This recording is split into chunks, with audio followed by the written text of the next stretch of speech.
ओम श्री साई गणेशाय नमः। मंगलम गुरुदेवाय मंगलम ज्ञानदायिने मंगलम प्रतिवासाय मंगलम सत्यसायिने।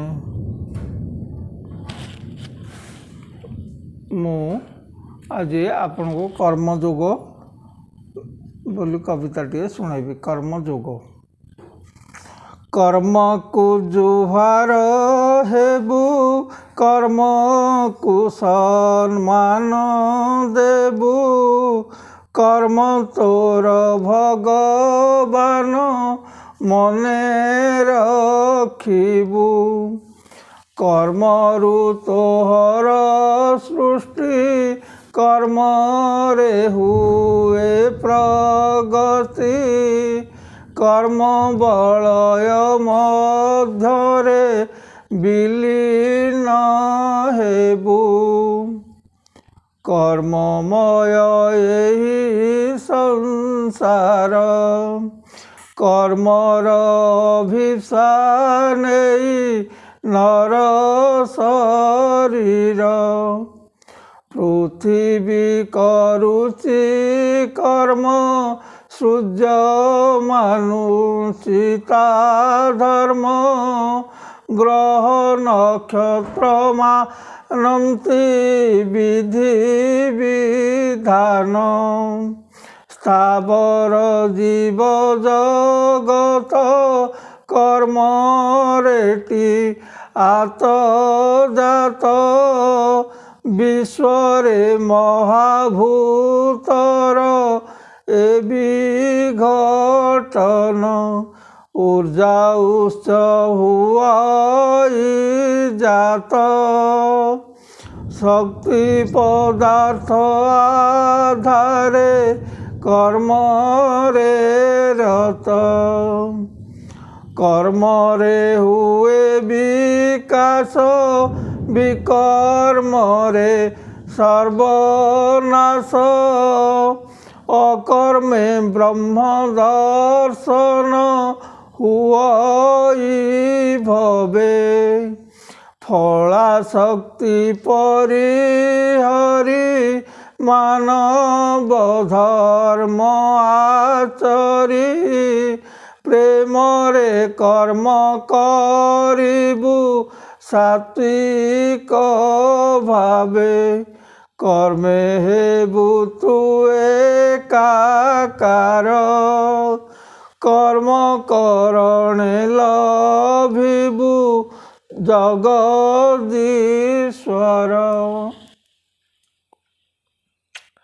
मु टिके ताकू विश्लेषण कर दूची टिके आउ टिके भल बुझी हब।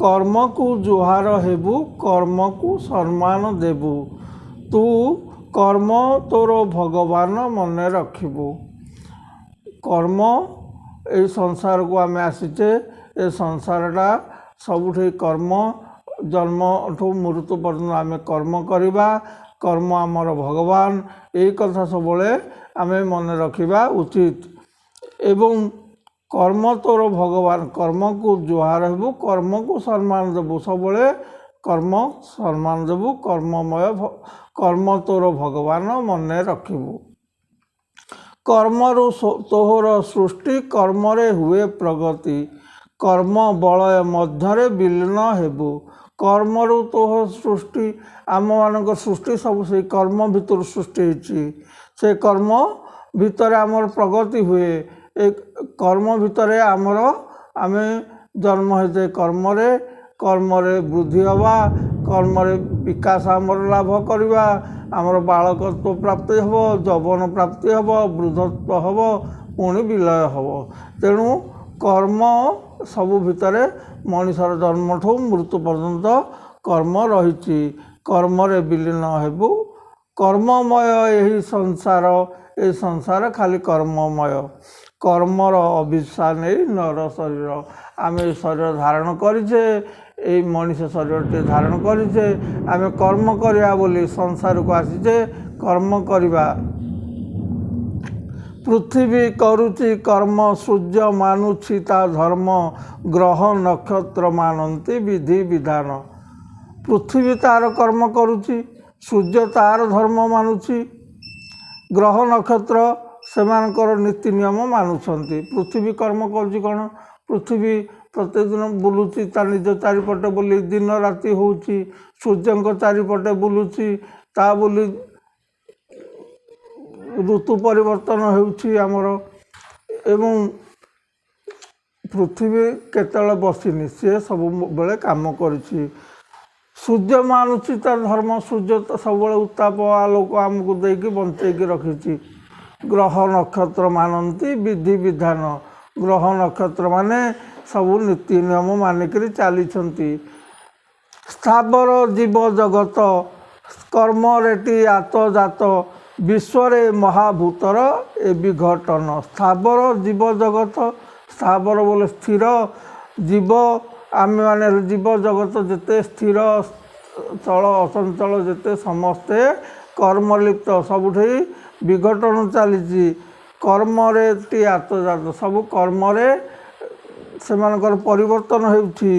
ବିଶ୍ୱରେ ମହାଭୂତର ଏ ବିଘଟନ। ମହାଭୂତ ବୋଲେ ପଞ୍ଚଭୂତ, ପଞ୍ଚଭୂତ ହେଲା କ'ଣ? ମାଟି, ପାଣି, ଅଗ୍ନି, ବାୟୁ, ଆକାଶ, ଏସବୁ ହେଲା ପଞ୍ଚଭୂତ।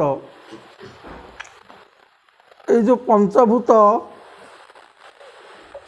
ପଞ୍ଚଭୂତର ସବୁ ବିଶ୍ୱରେ ମହାଭୂତର ଏ ବିଘଟନ। ଏଇ ପଞ୍ଚଭୂତ ସବୁବେଳେ ବିଘଟନ ହେଇ ଚାଲିଛି। ସବୁବେଳେ ଗୋଟିଏ ଶକ୍ତିରୁ ଆଉ ଗୋଟିଏ ଶକ୍ତିକି ପରିବର୍ତ୍ତନ ହେଇ ଚାଲିଛି। ସବୁବେଳେ ଊର୍ଜା ଉତ୍ସ ହୁଅଇ ଜାତ। ଗୋଟିଏ ଶକ୍ତି ପଦାର୍ଥ ଆଧାରରେ କର୍ମରେ ରତ। ଶକ୍ତି ପଦାର୍ଥର ଆଧାର, ପଦାର୍ଥରେ ମଧ୍ୟରେ ପ୍ରତ୍ୟେକ ଜିନିଷ ମଧ୍ୟରେ ଶକ୍ତି ରହିଛି ଏବଂ ସେ କର୍ମ କରିଚାଲିଛି। ଊର୍ଜା ଉତ୍ସ ଭିତରୁ ଯେଉଁ ଶକ୍ତି ବାହାରୁଛି, ଗୋଟିଏ ଶକ୍ତି ଧରନ୍ତୁ ଜୈବିକ ଶକ୍ତି, ବିଦ୍ୟୁତ୍ ଶକ୍ତି, ଏମିତି ଅନେକ ପ୍ରକାର ଶକ୍ତି ଅଛି, ବିଭିନ୍ନ ପ୍ରକାର ଶକ୍ତି ଅଛି। ପ୍ରତ୍ୟେକ ଶକ୍ତି ଗୋଟିଏ ଶକ୍ତିରୁ ଅନ୍ୟ ଗୋଟିଏ ଶକ୍ତିକୁ ପରିବର୍ତ୍ତନ ହେଉଛି। ଶକ୍ତିର ମଧ୍ୟ ବିଲୟ ନାହିଁ, କର୍ମର ଯେମିତି ବିଲୟ ନାହିଁ, ଶକ୍ତିର ମଧ୍ୟ ବିଲୟ ନାହିଁ। ଶକ୍ତି ମଧ୍ୟ ଗୋଟେରୁ ଆଉ ଗୋଟେକୁ ପରିବର୍ତ୍ତନ ହେଇ ଚାଲିଛି।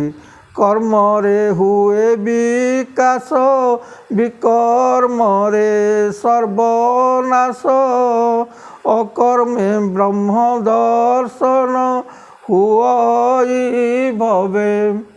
କର୍ମ କରିକିରି ଆମର ବିକାଶ ହୁଏ, ଯେତେବେଳେ ବିକର୍ମ କରିବେ ବିନାଶ ହୁଏ। ଯେଉଁଠି ବିନାଶ, ଯେଉଁଠି ଡେଷ୍ଟ୍ରକ୍ସନ୍, ସେଇଟା ବିକର୍ମ ସେଇଟାକୁ କୁହାଯାଏ। ଅନ୍ୟର କ୍ଷତି କରିବା, ଚୋରି କରିବା, ଭାଙ୍ଗିବା, ଏଗୁଡ଼ା ସବୁ ବିକର୍ମ।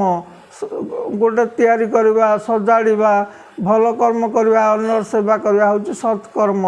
ତେଣୁ କର୍ମରେ ବିକାଶ ଆମର। ଯେତେ ଖରାପ କର୍ମ ବିକର୍ମ କରିବା ଆମର ବିନାଶ ହେବ। ଅକର୍ମେ ବ୍ରହ୍ମ ଦର୍ଶନ ହୁଅଇ ଲାଭ। ଯେତେବେଳେ ଅକର୍ମ ହେଇଯିବ, ଅକର୍ମ ବୋଲେ ଶ୍ରେଷ୍ଠ କର୍ମ, ଅ ବୋଲେ ଶ୍ରେଷ୍ଠ, ଅକର୍ମ ବୋଲେ ଶ୍ରେଷ୍ଠ କର୍ମ କ'ଣ? ଆଉ କର୍ମ କରିବାକୁ ପଡ଼ିବନି। ପୁରା ଶାନ୍ତ ହେଇକି ଯେତେବେଳେ ଆମେ ନିଶ୍ଚଳ ହେଇଯିବା, ବ୍ରହ୍ମ ଦର୍ଶନ କରିବା, ଭଗବାନଙ୍କୁ ଆମେ ପ୍ରାପ୍ତ ହେବା, ଦର୍ଶନ ହେବା। ଫଳାଶକ୍ତି ପରିହରି ମାନବ ଧର୍ମ ଆଚରି, ପ୍ରେମରେ କର୍ମ କରିବୁ ସାତ୍ୱିକ ଭାବେ। କର୍ମେ ହେବୁ ତୁ ଏକାକାର, କର୍ମ କରଣେ ଲଭିବୁ ଜଗଦୀଶ୍ୱର। ଫଳାଶକ୍ତି ପରିହରି, କୌଣସି ଫଳରେ ଆସକ୍ତି ରଖିବା ନାହିଁ। ଆମେ କ'ଣ ଆଗ କର୍ମକୁ ବେଶୀ ଷ୍ଟ୍ରେସ୍ ନ ଦେଇକି ଫଳକୁ ଅଧିକ ଜୋର ଦେଉଛେ। ଫଳ ବିଷୟରେ ଆଗ ଚିନ୍ତା କରୁଛେ, କ'ଣ ରେଜଲ୍ଟଟା ହେବ, କ'ଣ ପରିଣାମ ହେବ। କିନ୍ତୁ ପରିଣାମକୁ ଛାଡ଼ି ଦେଇକି କେବଳ ସତ୍ କର୍ମ କରିବା, ଭଲ କର୍ମ କରିବା। ମାନବ ଧର୍ମ, ଯାହା ମାନବ ଧର୍ମକୁ ଆଚରଣ କରିକି ମଣିଷର ସ୍ନେହ, ପ୍ରେମ, ସେବା ଏଇଟା ସବୁ କରିବା। ପ୍ରେମରେ କର୍ମ କରିବୁ ସାତ୍ୱିକ ଭାବେ। ତାହେଲେ ସାତ୍ୱିକ ଭାବରେ ପ୍ରେମର ସହିତ କର୍ମ କରିବୁ। କର୍ମ ହେବୁ ତୁ ଏକାକାର। କର୍ମ ଲାଗି, କର୍ମ ମଧ୍ୟରେ ତୁ ଏକାକାର ହେବୁ। କାହା ସାଥିରେ? କର୍ମ କରଣେ ଲଭିବୁ ଜଗଦୀଶ୍ୱର। କର୍ମ କରଣେ, କର୍ମ କରିବା ଦ୍ୱାରା ଏମିତିଆ ସତ୍ କର୍ମ କରିକି, ଭଲ କର୍ମ କରିକି ତୁ ଭଗବାନଙ୍କୁ ପ୍ରାପ୍ତ ହେବୁ। ଏଇ କବିତାଟି ମୁଁ 5-3 2001 ମସିହାରେ ଲେଖିଥିଲି। ହଉ, ଏତିକି କହି ମୁଁ ସମାପ୍ତ କରୁଛି। ଓମ୍ सर्वे भवन्तु सुखिनः, सर्वे सन्तु निरामया, सर्वे भद्राणि पश्यन्तु, मा कश्चित् दुःखभाग् भवेत्। हरि ओम शांति शांति शांति। जय बोलो भगवान श्री श्री श्री सत्य साई बाबा जी की जय।